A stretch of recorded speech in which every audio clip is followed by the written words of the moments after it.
নমস্কার বন্ধুরা, সাগর রায় ব্লগসের নতুন আরেকটি ভিডিওতে তোমাদের সবাইকে স্বাগত। আজকে আমি সকালবেলা ঘুম থেকে উঠে পড়েছি, আর ঘুম থেকে উঠে আজকে সামনে আসলাম। সামনে এসে দেখি যে খুবই রোদ্দুর উঠেছে।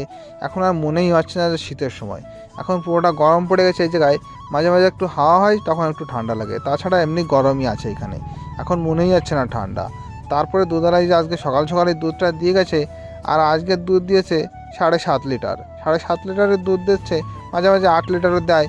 আর এখানে বাবা দেখো সকালবেলা গরুর প্যাকেটের দুধগুলো এখানে জাল দিচ্ছে, আর মা এখানে বানাচ্ছে লাড্ডু। অল্প কিছু লাড্ডু বানিয়েছে, সেগুলো একজন নিয়ে গেছে। আর এই ট্রেগুলো এখন পাকাবে, এখন ওর পাকাতে দেরি হবে, ওইগুলো ঠান্ডা হবে তারপরে। আর মোটো এখানে সকালবেলা রান্না করছে। আর কালকের মিষ্টিগুলো দেখো কত সুন্দর লাগছে। হালকা একটু ছোট আছে, কিন্তু তাতে কোনো সমস্যা হবে না, মিষ্টিগুলো ভালোই শক্ত হয়েছে। আর দেখো এই যে এইখানে 3 খোলার মিষ্টি রাখা আছে, বাবা তো দুধ জাল দিচ্ছে তোমরা জানো। আর এই ড্রামটা আমি ধুয়ে নিয়েছি, ধোয়া ছিল, কালকে রস রেখেছিলাম, তাও আজকে একটু ধুয়ে নিয়েছি, কারণ এই ড্রামে মিষ্টিগুলো রাখবো। সামনে শিব পুজো, সে কারণে একটু মিষ্টি বেশি বানাতে হচ্ছে, আর আমরাও তো যাবো, সেজন্য 2 ধরনের মিষ্টি বানাবো, কিছু ফ্রিজে রেখে দেবো, কিছু ড্রামে রাখবো। তারপরে ছানাটাও কেটে নিয়েছে, ছানাটা কাটার পরে এই যে জলগুলো আছে, এই জলটুকু ফেলে দিতে হয়েছে। এই জলের কোনো কাজ নেই, এই জলটুকু ছেঁকে যে ভালো যে ছানাটুকু থাকবে সেইটুকুই রাখতে হয়।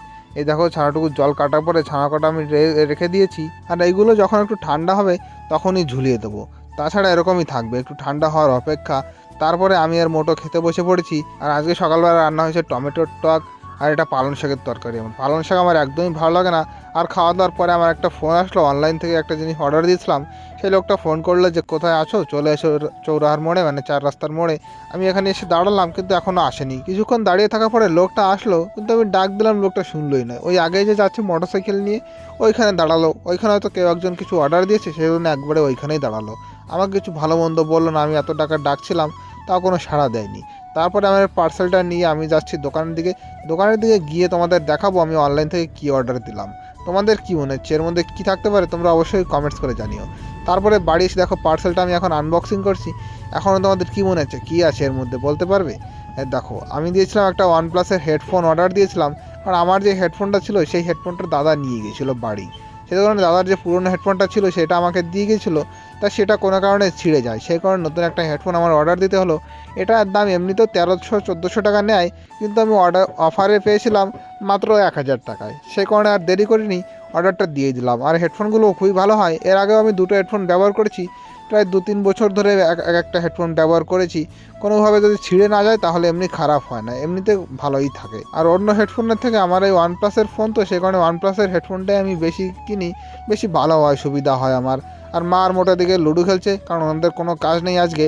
তারপরে আমি আসলাম এই কালাকানটা কাটতে, এখানে কালাকানটা আমি কেটে নিয়েছি। আর এই ট্রেতে কিছু পুরনো আছে, একদিন আগে কেটেছিলাম, সেগুলো এই দুটোই এখন সাজিয়ে রেখে দেবো একসঙ্গে। তাও কালাকানটা কাটার পরে বাবার আমি একটু ছানা চাপছিলাম, বেশিরভাগ তো বাবাই চাপে, আমি সে লাস্টের দিকে একটু চাপ দিচ্ছিলাম, তাছাড়া আর কিছুই না। আর ছানাটা চাপার পরে আমি এদিকে রস উঠিয়ে দিয়েছিলাম। রসটা এখানে প্রায় হয়ে গেছে, এটাই অনেক পরিমাণে নোংরা উঠেছে। আর এটা আরেক খোলা হবে, কারণ আজকে 4 খোলা কাজ হবে। তোমরা তো জানোই 4 খোলা কাজ হলে কি হয়, এই কড়াইতে 1 কড়াই রস বানাতে হয়, আর ওটার হাফ কড়াই, তাহলে আমাদের 4 খোলা কাজ হয়ে যায়। তারপরে আমি গেছিলাম স্নান করতে, স্নান করে টরে চলে আসলাম। আর মোটো এদিকে পিড়ে সব কিছু রেডি করে নিয়েছে, তারা যে নিয়ে এসছে, ওদিকে স্নান আমাদের চাপা হয়ে গেছে। আর এখন আমরা ফেটেও বসে পড়বো, কারণ 4 খোলা কাজ অনেক দেরি হয়ে যাবে তা না হলে। তারপরে যে প্রথম খোলা আমি ছেড়ে দিয়েছি, আর আজকেও ঠাকুর বলে মিষ্টিটা ভালোই হয়েছে। আর প্রথম খোলার মিষ্টি যদি ভালো হয়ে যায় তাহলে আর কোনো টেনশনই থাকে না, তারপরে 3 খোলা কাজ আরামসে হয়ে যায়। আর প্রথম খোলায় ভালো না হলে অনেকটা টেনশন চলে আসে, পরের 3 খোলাতেও সমস্যা হয়। আর দেখো মিষ্টিটা আমাদের বানানো পুরো কমপ্লিট হয়ে গেছে। আর এই রসটা এখন ঘোলা ঘোলা আছে, কিন্তু যত নাড়ানো হবে ততই রসটা পরিষ্কার হয়ে যাবে, আর মিষ্টিটা দেখতেও সুন্দর হবে। আর তারপর আমাদের 2 খোলা কাজ হয়ে গেছে। আর 3 নম্বরটা রস এখানে আমি দিয়ে দিয়েছি, রসে এখনও জাল ওঠেনি। আর মোটো এখন যাচ্ছে মাঠে, বললো আমাকেও যেতে। তারপরে মাঠে এসে দেখি যে মোটো এই পেঁয়াজগুলো উঠাবে, কারণ বাজার থেকে আজকে বলছিল পেঁয়াজ আনতে, কিন্তু এখানেও পেঁয়াজগুলো মরে যাচ্ছে। এটার থেকে অনেক আমরা পেঁয়াজের কালি খেয়েছি, কিন্তু এখন এই পেঁয়াজগুলো তুলে ফেলবো। ভাবছিলাম যে পেঁয়াজগুলো অনেক বড় বড় হবে, কিন্তু একদমই বড় হয়নি। দেখো কত ছোট ছোট পেঁয়াজ, এত মোটা মোটা উপর থেকে দেখা যাচ্ছে, কিন্তু ভিতরে একদম সামান্য একটু হয়েছে, পুরোটাই লস হয়ে গেল। দেখো এটা তো একদমই হয়নি, একদম মনে হচ্ছে শুধু গাছটাই হয়েছে, তাছাড়া কিছু না। আর দেখো অনেকই পেঁয়াজ হয়েছে, কাটার পরে প্রায় 1 কিলোর মতো হয়ে যাবে। আজকে আর পেঁয়াজ আনা লাগবে না, সামনে বার আবার কিছু লাগাবো। পেঁয়াজের কালি খেতে খুব ভালোই লাগে, পেঁয়াজের কালি হয়ে গেছে। আর এখন এই পেঁয়াজগুলো আমরা খেতেও পারবো, দুদিক দিয়েই লাভ। দেখো অনেকটাই পেঁয়াজ হয়েছে, মোটো তো ভালো করে ধরতেই পারছে না এতগুলো পেঁয়াজ। আর মাঠ থেকে আসার পরে আমি এই গাড়িটা বের করে নিয়েছি, কারণ আমি যাবো এখন একটু বাজারে, আমার বাজার না, এর পরে যে বাজারটা আছে ওই বাজারে যাচ্ছি মাংস আনতে। কারণ আমার বাজার থেকে আমি মাংস কিনি না, কারণ আমার বাজারে দাম বেশি নেয়, আর 1 কিলোমিটার দূরে গেলে 20 টাকা কম নেয়, সে কারণেই যাই। আর ওই দোকানে গেলে আমার ইচ্ছা মতো আমি মাংস আনতে পারি, আমার বাজার থেকে দেয় না। তারপরে দেখো আমি মাংসের দোকানে চলে এসেছি, আর এখানে এসে সেই মালিকটা নেই, মালিকের ভাই এখানে আসে, এখনও ছোট, কিন্তু বড়জন থাকলে ভালো হয়। এ এখনও ছোট, বেশি কিছু পারে না, তাও বলছিল ভাই কোনটা দেবো কোনটা দেবো না, আমি আবার বেছে বেছে নিই।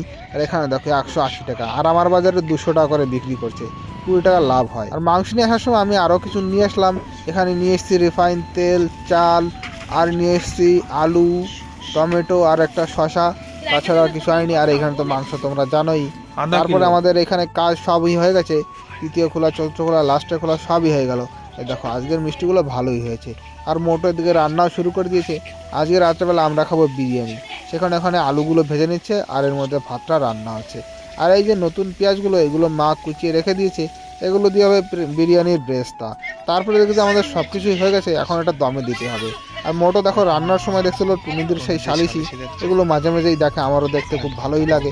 আর এখন এটা দমে দেবো, আর দমে দিয়ে রেখে দিয়েছিলাম, তখন আর ভিডিও করতে পারিনি। আর এখন আমরা খেতে বসে পড়বো। এখন আমরা দেখো এই প্লেটটায় বিরিয়ানিটা ঢালবো সব কিছু মিলানোর পরে। আর এখানে হালকা পরিমাণে কিছু গ্রেভি আছে, আমি গ্রেভি ছাড়া খেতে পারি না। আর এই থালাটায় বাবাকে দিচ্ছি, এখান থেকে আমরা এক সাইড দিয়ে খাবো, আর যে বাদ বাকিটুকুন থাকবে সেখান থেকে বাবাকে পরে দিতে হবে, সেই কারণে ওই ট্রেতেই খাচ্ছি। আর খাওয়া দাওয়া বেশি হওয়ার কারণে মোটো আর মা আবার একটু লুডো খেলছে, যাতে শুলে আবার একটু অসুবিধা হতে পারে সেই জন্য। তো গাইজ বিরিয়ানি তো আজকে ভালোই খেলাম, আর এখন প্রচণ্ড ঘুমও পাচ্ছে, তাই আজকের ভিডিও এখানেই শেষ করছি। দেখা হচ্ছে পরের ভিডিওতে, ততক্ষণ সবাই ভালো থাকো, সুস্থ থাকো, আর আমার চ্যানেলটি সাবস্ক্রাইব করে আমার পাশে থাকো।